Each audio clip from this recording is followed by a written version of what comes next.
waxaa baarashantii galabnimo magaalada Burco ee xarunta gobolka Togdheer soo gaaray wafdi uu hogaaminayo Dr. Cabdiraxmaan Maxamed Cabdilaahi Ciro gudoomiyaha xisbiga mucaaradka wadani ayaa hadaba wafdigan uu hogaaminayo gudoomiyaha xisbiga mucaaradka wadani bulshada gobolka Togdheer kaga hortagan duleedka magaalada Burco ugu horeynba waxaa ka hadlay gudoomiyaha gobolka Togdheer ee xisbiga mucaaradka wadani Maxamuud Xasan Saleebaan Doob waxaana kamid ah hadaladiisii sida tan bismillahir rahmaanir rahiim alxamdulillahi rabbil caalamiin wasalaatu wasalaamu ala ashrafil anbiyaa wal mursaliin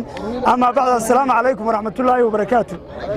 halkan waxaanu ku soo dhaweynaynaa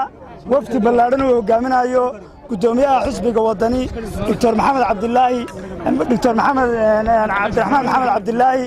Ciro ana musharaxa madaxweyne ee xisbiga wadani aad iyo aad baan gudoomiye ku soo dhaweynaynaa dadweynaha gobolka Togdheer oo xilligii doorashada ololihii isugu kin dambeysay ayaa galabta halkan kuugu diyaar ah waad arkaysaa haweenkii iyo dhalinyaradii dhammaan ku soo dhawow gudoomiye gobolkaagii dhan kale waxa ka hadlay gudoomiye ku-xigeenka heer qaran ee xisbiga mucaaradka ee wadani waxaana uu yiri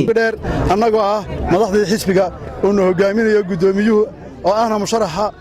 Cabdiraxmaan Maxamed Cabdilaahi aad iyo aad baan idin salaamayaa